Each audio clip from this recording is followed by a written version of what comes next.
Ханада апачиді сынады. Мен сыншы болдым оған.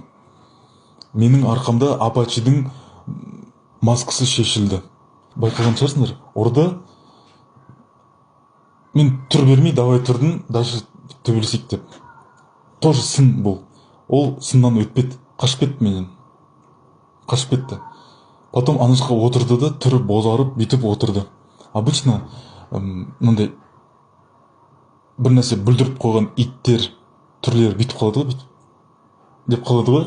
Вот апачи осындай түрмен отырды. Плюс апачидің қолында күші жоқ екен, балдар. Потому что жақсы шапалақ тиген кезде адам бүйтіп есеңгіреп нетіп қалу керек, шайқалып. Ол шапалақпен қатты ұрды, по идее. Бүкіл залға шапалақ деген дыбыс шыққан. Еще плюс менде сақал бар. Сақал ол шапалақтың дыбысын өшіреді. Потому что, мысалы, қара былай, қатты шығады.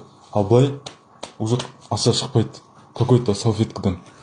Ол сақалдан ұрып атса да, дауысы өте қатты шығады. Но қолында күш жоқ, бейби.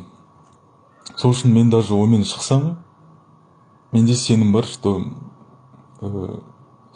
даже удар жіберіп атсам да жарайды.